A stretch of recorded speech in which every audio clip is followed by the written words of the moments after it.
Assalamualaikum warahmatullahi wabarakatuh. Perkenalkan, nama saya Revani Finata dengan NIM 2493202001.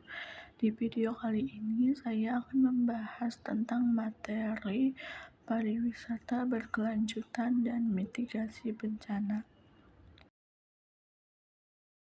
Materi pariwisata berkelanjutan dan mitigasi bencana mencakup topik-topik sebagai berikut. Yang pertama ada konsep pariwisata berkelanjutan. Lalu yang kedua ada kebocoran ekonomi. Yang ketiga adalah green economy. Yang keempat adalah blue economy. Dan yang terakhir adalah community based tourism atau CBT. Pada slide pertama, saya akan menjelaskan definisi dasar pariwisata berkelanjutan yang mengacu pada World Commission on Employment and Development tahun 1987, yang membangun harus memenuhi kebutuhan saat ini tanpa mengurangi kemampuan generasi masa depan. Artinya, wisata tidak boleh hanya mengejar keuntungan jangka pendek, tetapi juga memikirkan jangka panjang. Konsep pariwisata berkelanjutan mencakup ekonomi berkelanjutan.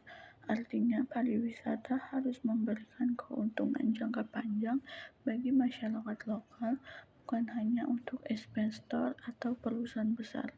Artinya, ekonomi lokal harus tumbuh melalui pariwisata, misalnya lewat lapangan kerja, UMKM, dan pendapatan daerah. Selanjutnya ada sosial dan budaya berkelanjutan.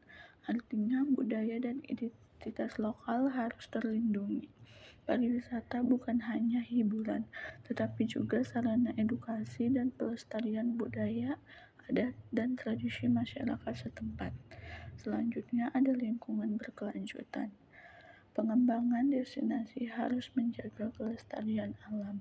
Wisata tidak boleh merusak alam, mencemari lingkungan, atau menghabiskan sumber daya alam secara berlebihan.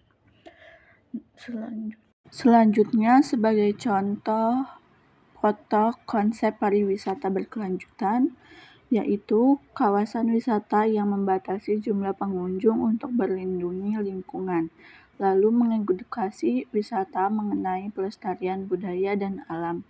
Jadi intinya ini pariwisata yang menjaga lingkungan, budaya, dan sosial ekonomi masyarakat. Selanjutnya, slide kedua yang mempelajari materi kebocoran ekonomi. Jadi kebocoran ekonomi ini terjadi karena ketika pendapatan dari sektor pariwisata keluar daerah atau negara bukan dinikmati oleh masyarakat lokal, tetapi keluar dari pihak asing. Contohnya seperti import leakage dan export leakage.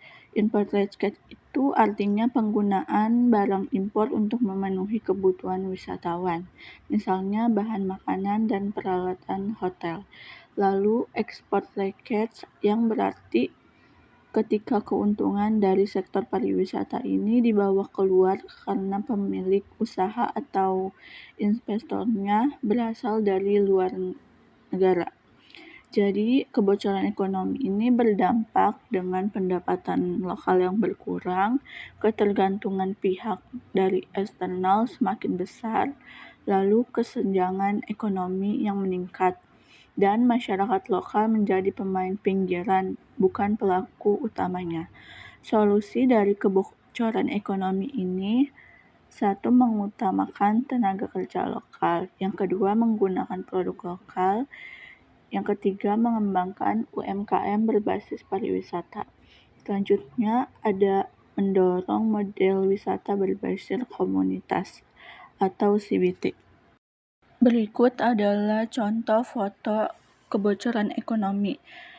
Seperti wisatawan menginap di hotel internasional dan makan di restoran French asing. Uangnya itu tidak ditinggal di daerah. Lalu paket tur dipesan lewat agen luar negeri. Jadi pendapatannya kabur ke luar negara. Jadi intinya kebocoran ekonomi adalah pendapatan dari pariwisata tidak kembali ke masyarakat lokal, tetapi lari ke pihak luar. Selanjutnya materi 3 yaitu Green Economy.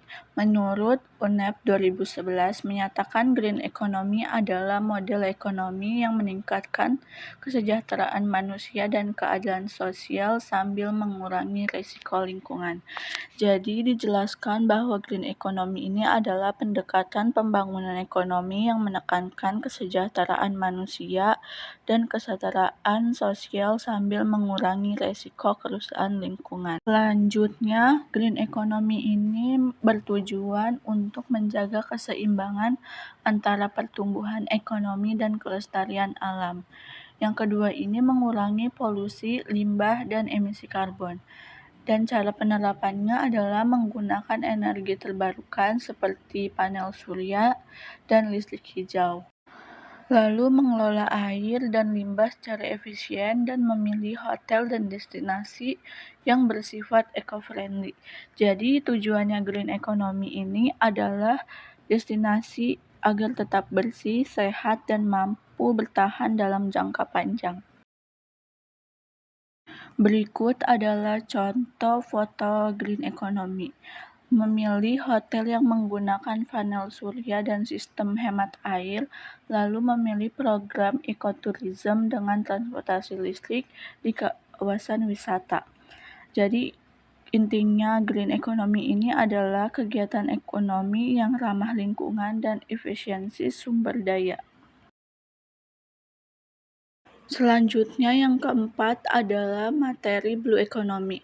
Jadi Blue Economy ini adalah pendekatan pembangunan ekonomi yang memanfaatkan sumber daya laut secara berkelanjutan untuk kesejahteraan masyarakat tanpa merusak ekosistem. Jadi artinya Blue Economy ini fokus pada pemanfaatan sumber daya laut yang berkelanjutan khususnya di negara maritim seperti Indonesia. Prinsipnya adalah menggunakan laut untuk ekonomi, tapi tetap menjaga keseimbangan ekosistemnya. Cara penerapan Blue Economy ini adalah konservasi terumbu karang dan biota laut, lalu wisata bahari edukatif, seperti snorkeling berbasis konservasi, wisata mangrove. Lalu ada pemberdayaan nelayan lokal untuk pariwisata. Dan yang terakhir ada promosi kuliner laut lokal dan produk pesisir. Jadi tujuan dari Blue Economy ini adalah memajukan daerah pesisir tanpa merusak lingkungan laut. Berikut adalah contoh foto penggunaan Blue Economy.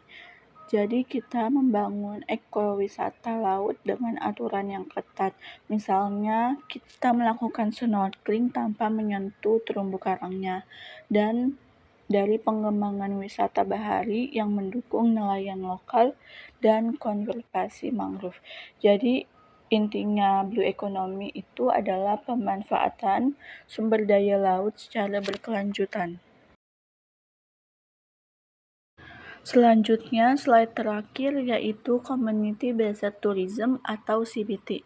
Jadi, Community Based Tourism ini adalah model pariwisata yang dikelola dan dimiliki oleh masyarakat lokal, di mana keuntungannya dan keputusan utamanya tetap berada di tangan komunitas. Jadi, arti dalam CBT ini adalah bentuk pariwisata yang dikembangkan, dikelola, dan dimiliki oleh masyarakat lokal, sehingga keputusan dan keuntungannya itu tetap berada di tangan warga atau masyarakat lokal. Lalu tujuannya dari community based tourism ini untuk memperdayakan masyarakat setempat, melestarikan budaya dan tradisi lokal, dan untuk meningkatkan kesejahteraan tanpa merusak lingkungan. Berikut adalah contoh sukses CBT ini di Indonesia. Yang pertama ada Desa Wisata Ngalerengan di Yogyakarta. Desa wisata ini mengelola wisata alam, budaya, dan edukasi berbasis masyarakat. Lalu yang kedua, contoh suksesnya berada di Desa Panglipuran, Bali. Desa ini mempertahankan adat, tata ruang, dan budaya untuk wisata budaya. Jadi CBT ini membuktikan bahwa masyarakat bisa menjadi aktor utama bukan hanya jadi penonton dalam industri pariwisata. Jadi ringkasan dari 5 materi pariwisata berkelanjutan dan mitigasi bencana ini bukan hanya sebagai tren, tetapi juga sebagai kebutuhan. Dengan menerapkan prinsip berkelanjutan, green economy, blue economy, kebocoran ekonomi, dan memperkuat CBT, Indonesia ini dapat menjadi destinasi wisata kelas dunia yang kaya budaya, sejahtera, dan tetap lestari. Sekian, terima kasih atas presentasi tentang pariwisata berkelanjutan dan mitigasi bencana. Wassalamualaikum warahmatullahi wabarakatuh.